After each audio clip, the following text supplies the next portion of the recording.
Auto Union have never had any luck at Monaco, and this year is to be no exception.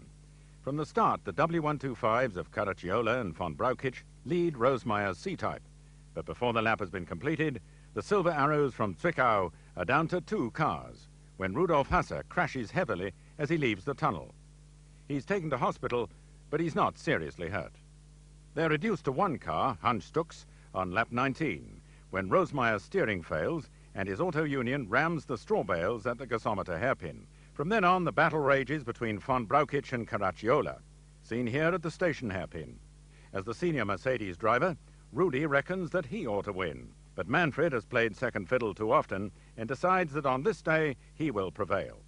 The 2 W125s are often side by side as they roar through the streets of Monaco, and it's an exultant von Brauchitsch who emerges victorious. And Stuck and Rosemeyer share 4th place in this Auto Union.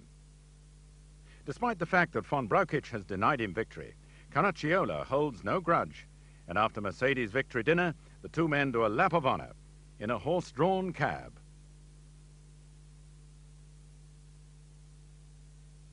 As a result of his crash in the German Grand Prix, Dick Seaman missed the Monaco race, but when Hermann Lang falls ill, Alfred Neubauer presses Dick into service for the Coppa Acerbo. It's a wasted effort, for in practice, a brake locks on Seaman's W125 and he hits a house very hard indeed. He's unhurt, but the car is beyond repair in time for the race. The crash happens close to the 13-kilometer post on August the 13th, and 13 has always been unlucky for Dick Seaman.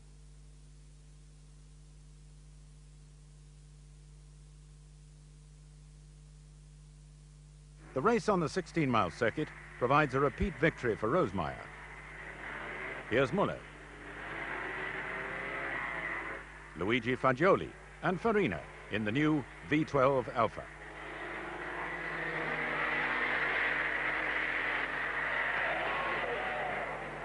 Hans Stuck roars through Capelli village. Muller again, followed by Caracciola. Teammates von Brauchitsch and Caracciola. This is Raymond Sommer in his Alpha. Caracciola leads Stuck and von Brauchitsch. And here's Fagioli in the pits with a leaking radiator. Suffering badly from rheumatism, the Italian has missed the last 6 races and will soon be forced to retire altogether.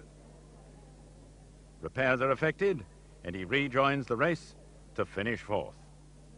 Meanwhile, Rosemeyer goes on his winning way.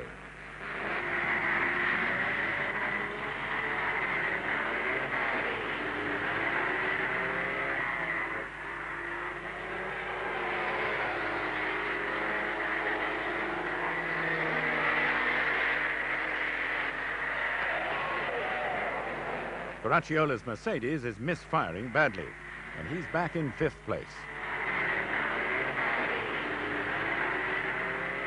Muller is a good 3rd.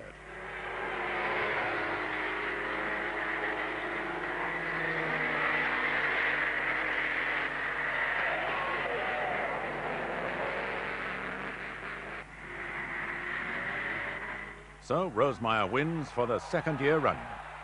How could he lose? This is the 13th Coppa Acerbo, and 13 is Bern's lucky number.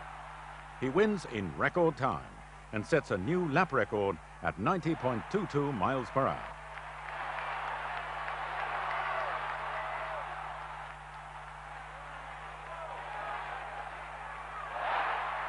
Von Brauchitsch is 2nd for Mercedes, and Muller 3rd for Auto Union.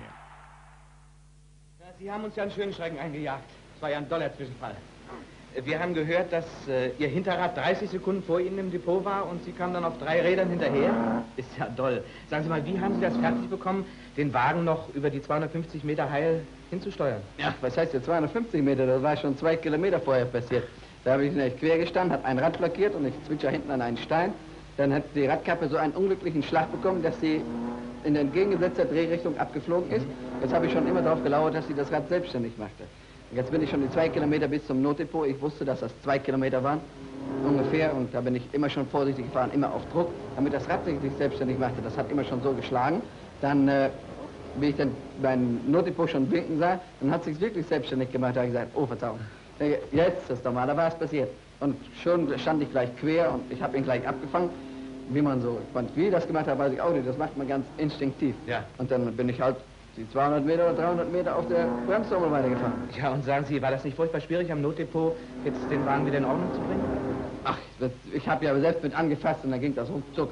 Ich hatte so eine kleine Rakete im Hintern, weil der Caracciola doch hinter mir war. Rudolf Caracciola then scores a hat-trick of victories for Mercedes-Benz, winning the Swiss, Italian and Czech Grand Prix in swift succession.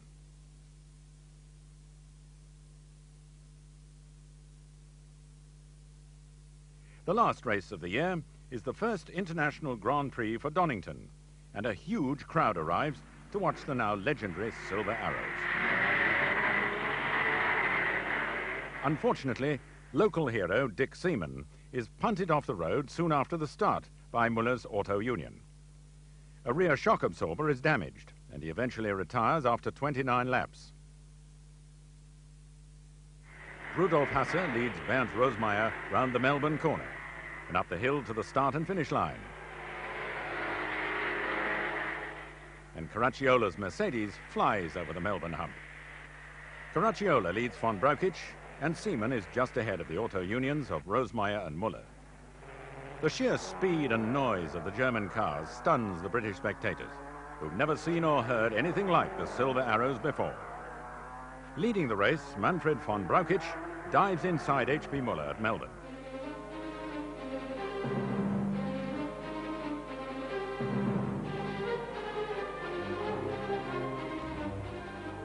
Professor Aberon watches as Rosemeyer, now in the lead, makes a pit stop for tyres on lap 33, letting the Mercedes of Caracciola and von Brauchitsch go by before he can rejoin the race.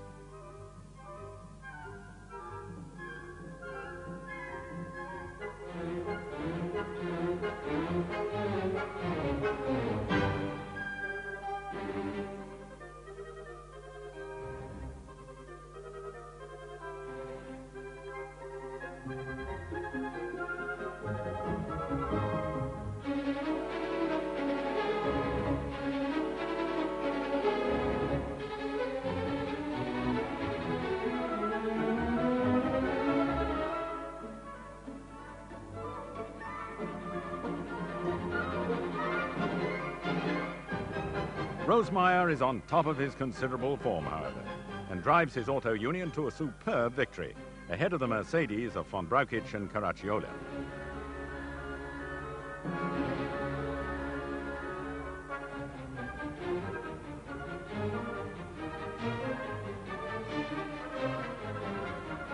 But the seat of his overalls needs some swift attention before he can accept his prize.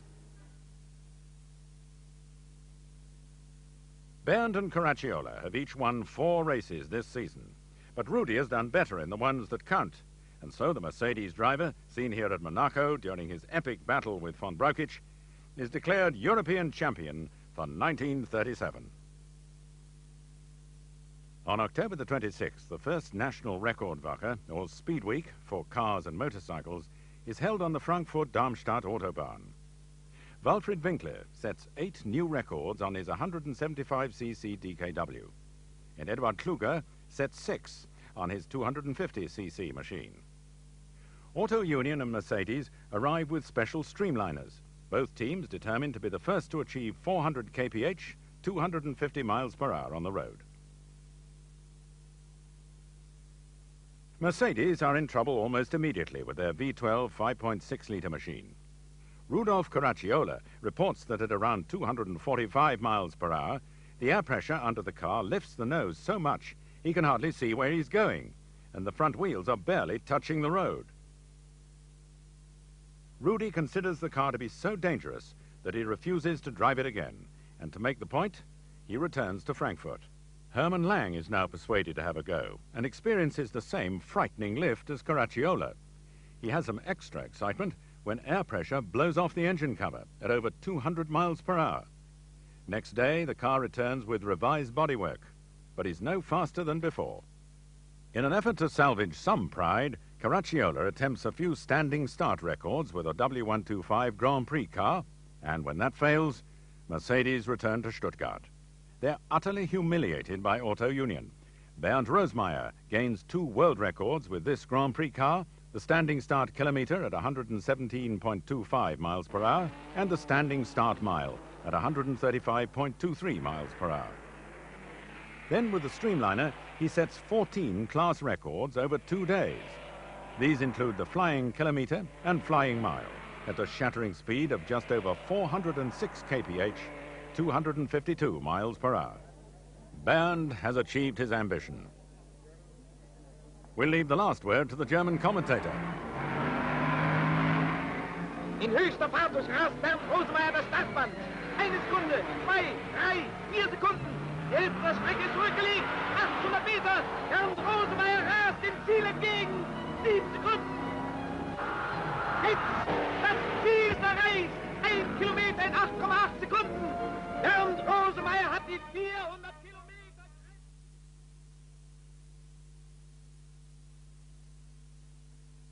Severely embarrassed by their abject failure in the record Wacker, Mercedes decide to try and break Auto Union's flying kilometre and mile records with a much revised version of their Streamliner.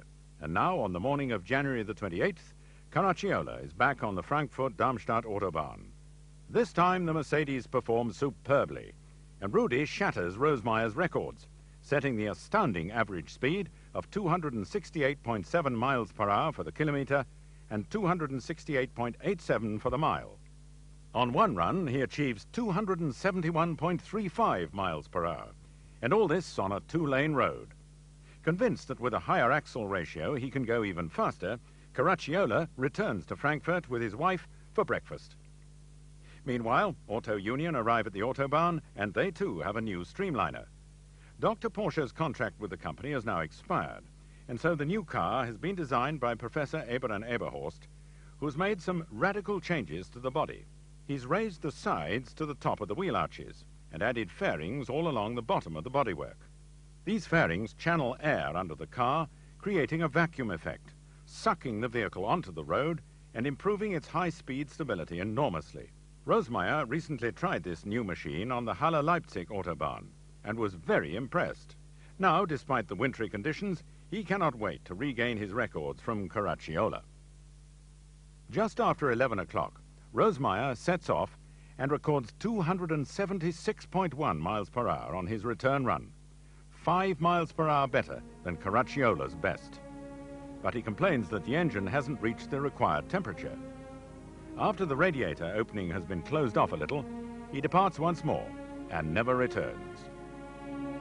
The Auto Union is struck by a gust of wind at around 270 miles per hour. Even the great Rosemeyer is powerless to save himself. The Streamliner crashes to destruction. Bernd is found lying among some trees beside the Autobahn.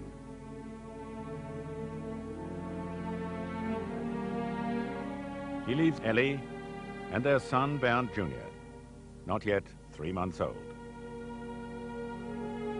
In just 3 seasons, Rosemeyer has won 10 Grand Prix, establishing himself as one of the greatest of all drivers, and his good looks and charismatic personality have endeared him to millions.